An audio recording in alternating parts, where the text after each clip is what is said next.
afternoon to wherever you might be watching us there, loslimitos.com, youtube.com, Los Limitos channel as well. We are back for another edition of the Los Limitos Weekend Preview Show. I'm your host, Jose Contreras, alongside Christopher Wade, your Los Limitos analyst. Chris, how's this Thursday going for you?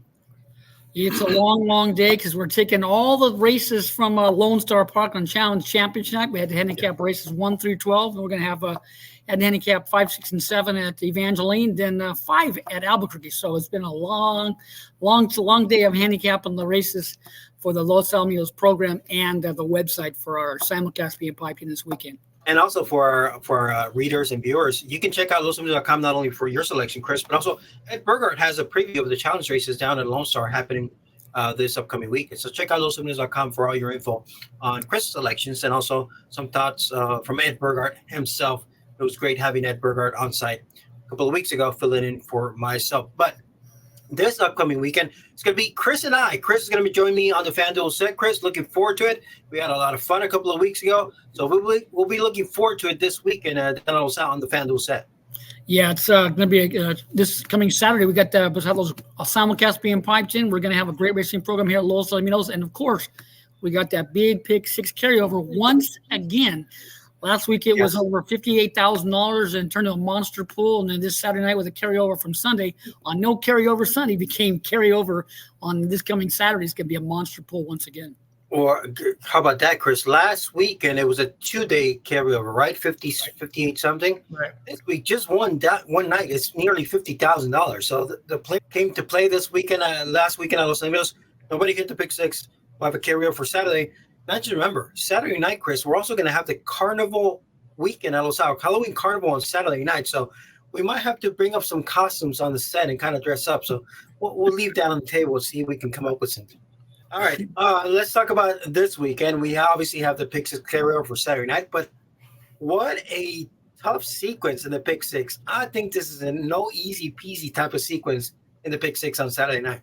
I agree with you wholeheartedly. You close out the race with a very closely matched affair going 220 yards, and it's a quality group going postward in the finale. So good luck with all your selections. Don't leave out that horse that's going to save you $24.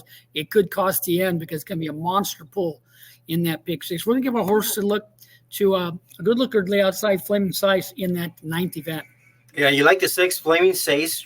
How about that? Flaming Size translation for 6. You got post number 6 on the outside. You're gonna give this horse a runner. You're getting 4-1 on the morning line. Yeah, then deservedly so. He's up against a good horse on the ship in there for Heath Taylor, exculpatory.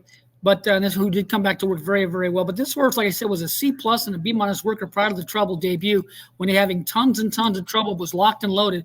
Then we gave him a look in the second lifetime start there from post number 2 up against the horse who's going to go going in tonight's 8th event, that Picasso, who was number 3. But this horse broke slow, was bumped back, slow in the stride, but finished pretty well and galloped out strongly to the turn. He was, 11-1 in gate number 2 this night.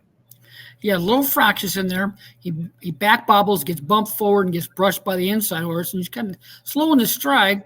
He's behind horses throughout, but that 3 horses, that Picasso, who's going to be one of your favorites in the 8th event, who's starting out well on the ship in there from Rio Delos. But his horse finished well under a hold in the wire. But watch this gallop out into and through the turn. He's in front through the turn. So this horse is is improving. And he's a nice size individual and drawn outside. I think he's got to look at the outcome at the nice price there at 4-1. They're drawn well. Flaming Size. Looking at that backtrack, you can see once Peinado felt like he was going to be second, he really stopped asking him. He thought he was going to be the second place finisher midway through the race. He didn't ask him, and he galloped out well. Yeah, he was going to be second. So the rider took a hold of him to the wire, and he saved him for next time, and he galloped out very, very strong. Now he's drawn nicely, and he travels as a talented horse, but one who's a little troublesome away from the gates. That gives Flaming Size a big look here to get a nice, clean start, and this horse is steadily improving. If he gets away clean, he's got to look at the outcome there at 4-1 in that 9th event. Yeah, that's going to be a nice one there. This is part of the late double, of course, part of the pick 6 sequence. Well, I have you here, Chris. Here is race number 10, the stakes event on Saturday night, 220 yards. What a competitive field we have in this group. Good luck trying to find out the winner of this race. So we do have Shotgun at 9-5 because he's been facing Scoops, Dynasty, and Impressum the last few starts. He was in a good role to start the year. He has gate speed. He has the outside post, but you're only going 220. There's not a lot of room for error. It's not like the 10 is going to be an easy spot or an easy winner in this race. No, he's not. He's got a solid number, but the horse is normally pretty quick there. He's got some solid figures on my charts. Is Cattail Cove. That horse has a solid figure on my charts. He got bumped both sides last time, but he finished like a freight train to crush and had run left to give. So everything factored in. That horse got a big look at the outcome in the finale as well. Yeah, this is going to be a good field. Not only to end the card, but also to end the pick six sequence at Los Ponies on Saturday night. One invader from Brazil, the Tour MRL. That was a very visually impressive workout back on August 19th. You can go to losponies.com, check out that workout, and check out any of the workouts for the first-time starters or workers, comebackers per se as well. So losponies.com for all your workout needs. I can tell you visually, the workout of the three looked very solid for a first-time invader from Brazil. All right, Chris, best of luck with flashing flaming says outside post, maybe a good trip, a good path to run, and it should be a good way to look at the Saturday card as both you and I will be together down on the FanDuel Cent. Yeah. Let's get her done. And don't forget those pick fours. Any kind of price pump to your pick four with that carryover. The lucky people who got some long shots there in that pick four on Sunday night got rewarded with over $25,000. As I always say on set, the best bet at all night race in the pick fours here at Los Alamitos. Yeah, for sure. They could be a night, and the pick fours the last 2 weekends have been paying five figures. And the average pick four payout have been well into the five figures the last couple of weekends.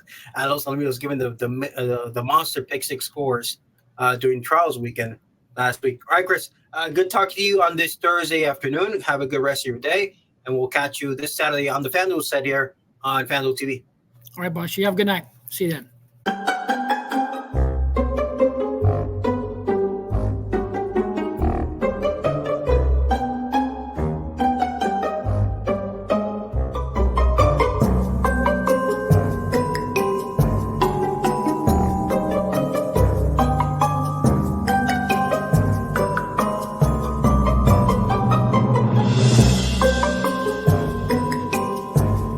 Los Alamitos Racecourse Halloween Carnival returns with more fun than ever before. It's a fun night for the entire family on Saturday, October 21st. We'll have games for kids of all ages, pony rides, and of course, the main event of the night, the popular costume contest for cash prizes. What a fun night it'll be. Plus, live horse racing. Admission is only $3 for adults and free for children 17 and under. It'll be a howling good time. For more info, 714-820-2800 or visit losalamitos.com. That's right. Halloween Carnival is this upcoming Saturday. Don't miss out. Always a fun family event. Always one of the big days as far as circling for a big event.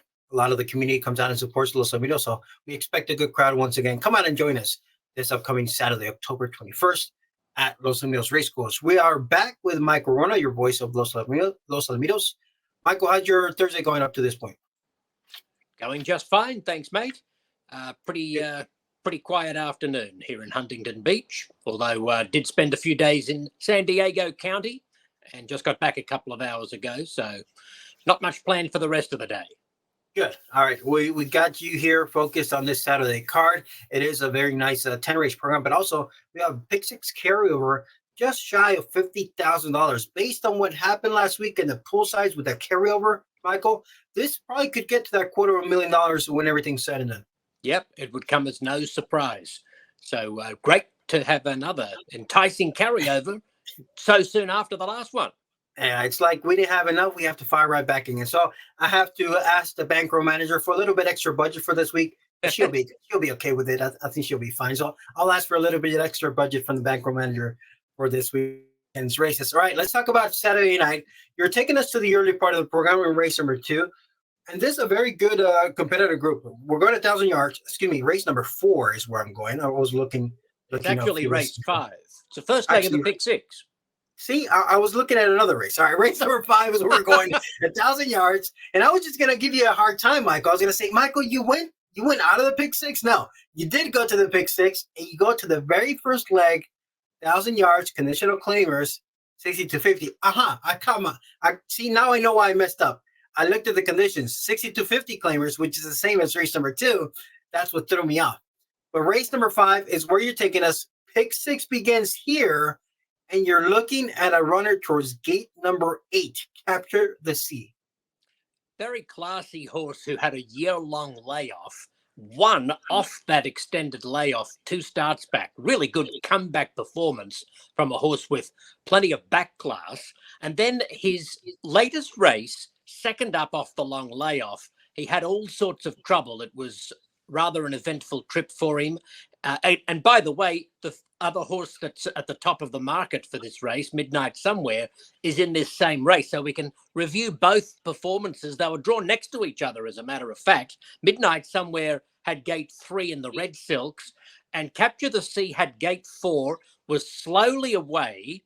You'll see Midnight Somewhere in the red silks break fast, but drift outwards. He actually crossed the path of Capture the Sea, and then Midnight Somewhere ends up getting up along the inside to challenge for the lead. Yeah, you can see the trouble would happen at when the 3 veered out, and then your 4, Capture the Sea, got shuffled back. Yeah, but just here in the middle of a line of 3 horses in the white cap, see him steady here about the 5/16. It got very tight for him in that line of 3 sharing third placing. I estimate he lost a couple of lengths. He's dropped right back to second last on the outside after having been in a line of horses sharing third. So apart from a bad break, there was an incident about the 5/16 along the back stretch where he got squeezed out. And here he is coming on again. Meantime, Midnight Somewhere in the red colours is weakening along the inside. And Capture the Sea is going to get up and just beat Midnight Somewhere to the wire after a couple of lengths worth of trouble and a slow start. So I thought plenty of merit in the performance by Capture the Sea. It was a really tough, difficult trip for him, second up off that very long layoff. And with even luck from the outside post, or second from the outside, gate 8, I expect that he'll race very well. And he actually was shorter odds than Midnight Somewhere in that race we just showed. Whereas this time around, despite having finished in front of Midnight Somewhere with a troubled trip, Ed Burgard has him at bigger odds. He's the second choice on the morning line. So there's a fair bit to like about Capture the Sea in race 5. The only thing that worries me, Jose, and the thing that brings Midnight Somewhere right into calculations this weekend, is that I think it's a softer pace scenario. Last time he was dueling on the inside of Whiskey My God, and he weakened late. But I don't see anything with the early pace of Whiskey My God.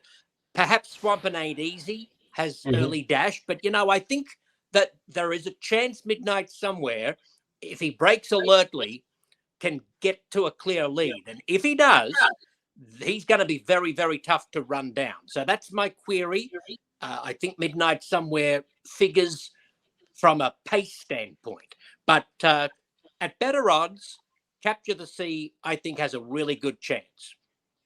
And to get back to that thought process, I do think we're going to see more speed from Swampin' Ain't Easy. I watched back that replay on Swampin' Ain't Easy. He was the betting favorite in that spot. And for whatever reason, Henry was very content on just letting the speed go and not hustle the 7-year-old into the lead last time out. You could tell he was flat and just not fire a good effort. So I think this time around, Jose Elias Rodriguez, I don't know much about this rider, to be honest with you, but I think the instructions will be to send, because his best races are without a doubt when he's on the lead or battling for the lead, which he wasn't last time out. They freshened him up. There's a bullet workout since last race. I think the 6 might be the pace pressure to the 4 horse, Midnight Somewhere. That's exactly what I'm hoping for. From the standpoint of Capture the Sea, I need Swampin' Ain't Easy to keep Midnight Somewhere busy through the first half of the race. So I hope you're right. Swampin' Ain't Easy does have the inherent dash, early speed to be up there, and hopefully he will be. And if the 2 of them, the 4 and the 6, get to dueling, then I think Capture the Sea is going to set up beautifully. If Midnight Somewhere gets a clear, easy lead along the back stretch, he could be long gone. Yeah, it's going to be an interesting way to kick off the pick 6, because you have A pretty large field here to start it off. It's actually a field of 9. And like you mentioned, as a closer here, you're kind of handicapping the other horses that you think are going to set it up as well. But also, you kind of maneuvering the way of the traffic trouble. If there's going to be any kind of traffic trouble, so it's going to be an interesting way to kick off the pick 6, no matter what happens here in this 5th event. Yes, and hopefully we can be alive going into leg 2, and it'll be interesting to see how the sequence unfolds across the night.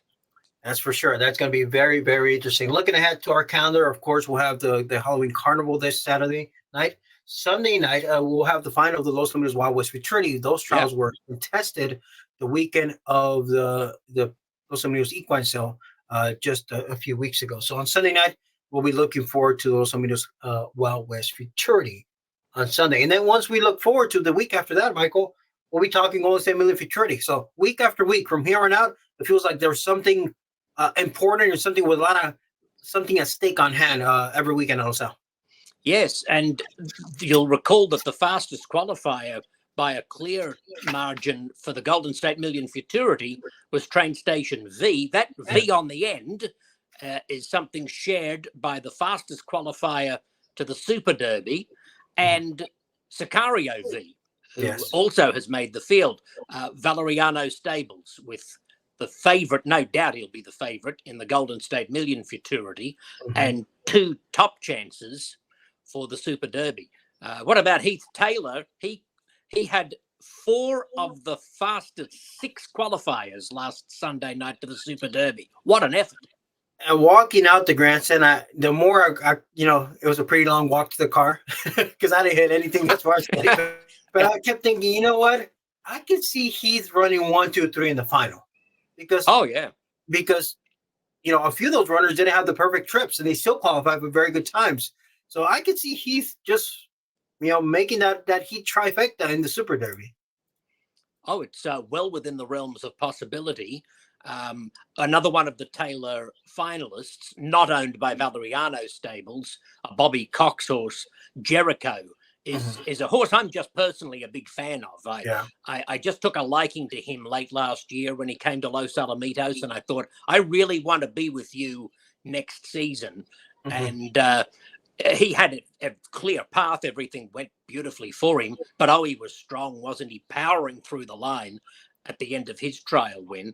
And so I just personally have a liking and a preference for Jericho, but the Super Derby final could go any one of many ways. It's going to be a terrific race. It truly can. And not only is it a tremendous race in itself, nearly over $900,000 into the purse, but also it holds a provisional berth to the Grade 1 champion to champion. So it's an important stepping stone as well. So looking forward to that final in a few short weeks. All right, Michael, best of luck with your selection. It'll be a great start to the Pick 6, and we can get there with Capture the Sea.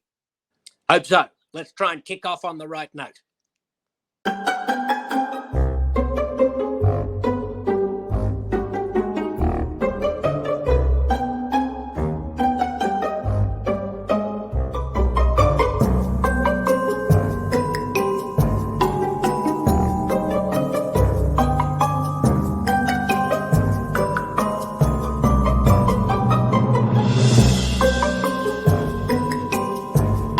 Los Alamitos Racecourse Halloween Carnival returns with more fun than ever before. It's a fun night for the entire family on Saturday, October 21st. We'll have games for kids of all ages, pony rides, and of course, the main event of the night, the popular costume contest for cash prizes. What a fun night it'll be. Plus, live horse racing. Admission is only $3 for adults and free for children 17 and under. It'll be a howling good time. For more info, 714-820-2800 or visit losalamitos.com. Welcome back here, previewing Saturday night's card at Los Alamitos, which features a Pick 6 carryover of nearly $50,000. So the Pick 6 pool should be a nice one to tackle on Saturday night. Let's go up towards the nightcap, the actual feature event, the stakes event of the night, the Azure 3, a $25,000 handicap stakes. And they're going a short distance of 220 yards. We got a field of 9 set to go. Excuse me, a field of 10 set to go, with the 9-5 fare being shotgun on the outside, coming out of the Go Man Go and the Vessel Maturity, where he faced the likes of Scoops Dynasty and Impress him in the last couple of starts, including London Toby as well. So he looks to be like a strong favorite drawing the outside post and having the gate speed that he's shown here at Los Lomitos since arriving from Lone Star Park. He's won 3 of the last 5. Of course, those first 3 came against 2 of those first 3 came in against Stakes Company, going 400 and 350 yards. But he has he's shown a good tendency of breaking fairly well with good gate speed. So he makes a lot of sense despite the 220-yard distance. But there is a price horse that I like in this spot. And I'm going to go all the way to the inside. I like the one Racy Corona as my long shot play of the night. He was my lock of the night on both local starts on August 26th and September 24th. I just loved his work back on July 29th. To me, visually, it was one of the most impressive workouts of the year, whether it was first-time starters, whether it was comebackers off the layoffs, whatever it may be. To me, visually, that workout on July 29th was visually one of the most impressive for me, to my eyes, and what I like to see. So he came back. He got hammered, absolutely bet down from the rail, and he powered home in 15:49, living up to that high praise and that workout July 29th. So that was August 26th. Came right back, made him a lock of the night back on September 24th. And he broke inwards and bumped the start, but he midway through the race, it looked like he was going to kick away, but he ended up getting caught. And let's take a look at that replay back on September 24th. So September 24th, when Racy Corona was making a second local start, he was in gate number 3. He actually did not go favored. He went off as a second choice. So watch here, gate 3, one Racy Corona. He's actually going to break inwards and bump at the start with the 2 horse. You see his head is a little bit sideways. He levels out midway, but he ends up getting caught there late by the Poseidon. The Poseidon has been a horse that have shown plenty of potential as well this season. He had a sharp workout prior to making the seasonal debut a few starts ago. And I got into some trouble trips. And he actually finished very impressively this race. I thought it was more about, more about the Poseidon really stepping up his game than one Racy Corona slowing down. So at this point, if you freeze it right around now, one Racy Corona is still right there on the lead. And I think at that point, cutting back to 200 yards this Saturday night should be in a great spot for one Racy Corona. So give credit to the Poseidon. He was able to rally along the inside, which is never easy to do. And he ran down a horse that was very impressive in his power win prior to this. Final eighth was 9.74. And you can see one Racy Corona finishing a clear second in that event.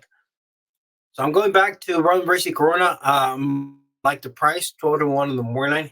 He is going to be one of the price plays because there's a lot of other runners with stakes experience and stakes winners like Rocket 17, Dasha Dynasty, and of course, Cattail Cove and Shotgun, just to name a few. Up the ladder actually just won the California Breeders' Sprint Stakes, back on July 29th. He's in gate number 9. But I like the price of one Racy Corona.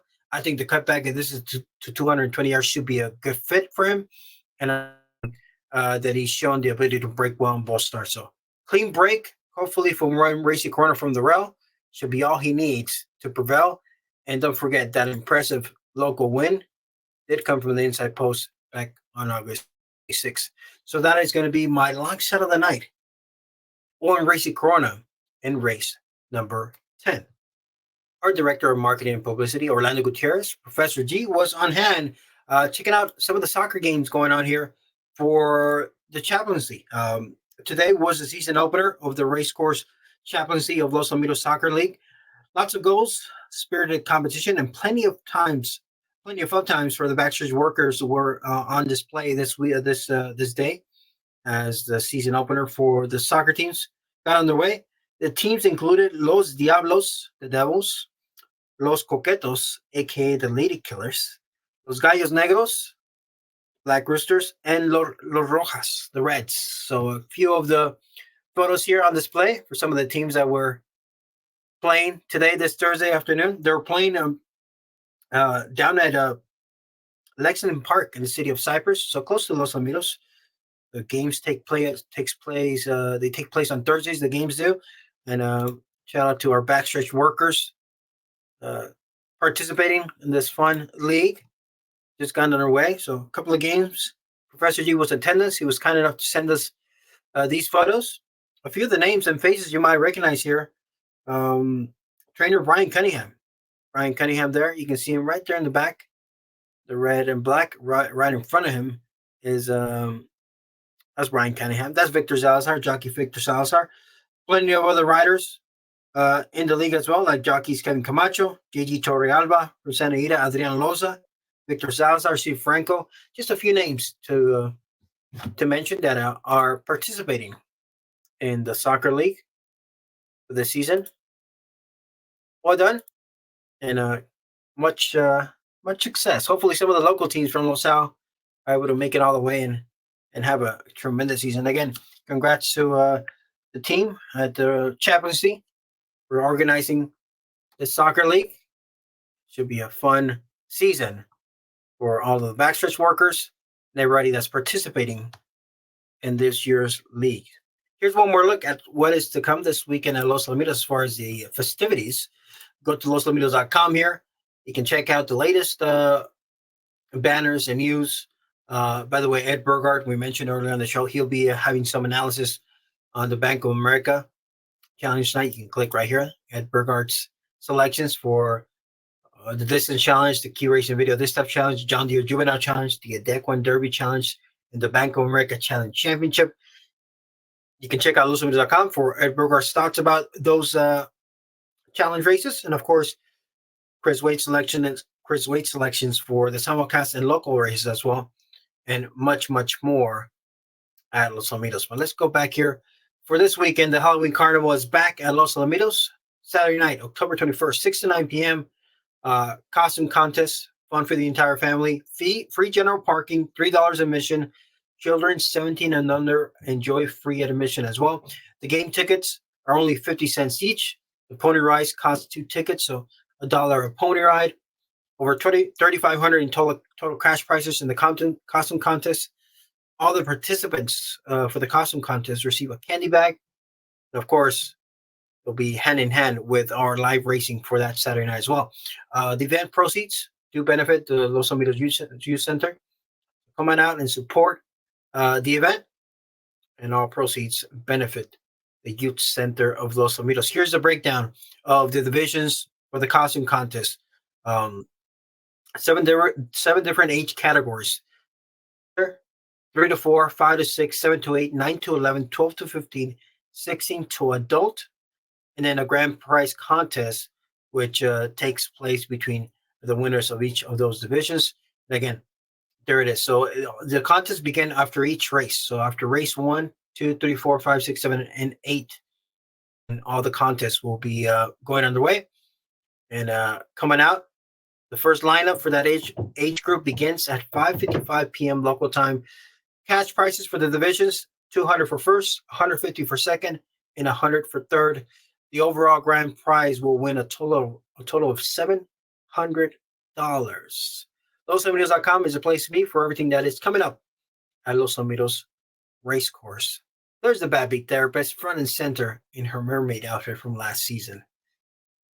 That's gonna do it for me. I threw on my one of the soccer jerseys I had on hand here. This is from Necaxa. If you follow Liga MX, I'm a Necaxa fan by generation. My father and mother were fans of the team, so I grew up being a fan of Necaxa that participates in the Liga MX. Best of luck to all the teams participating in the Champions League, Los Alamitos Racecourse Champions League, Soccer League. Of course, I mentioned Los Diablos, Los Coquetes, Gallos Negros, and Los Rojos. I like Gallos Negros. I like that name, Gallos Negros. Best of luck to you guys and everybody participating in that Racetrack Champions League. All right, that's going to do it for us here on this LosAlamitos.com weekend preview. Best of luck with all your selections this week, and best of luck with the Pick Six if you're getting involved. Tremendous carryover awaits this Saturday night at Los Alamitos. Great night to be out of the racetrack this weekend, especially with the Los Alamitos Halloween Carnival. Come out and enjoy a day and a weekend at the races. Hope to see you down at Los Alamitos. Have a good night. Talk to you next week.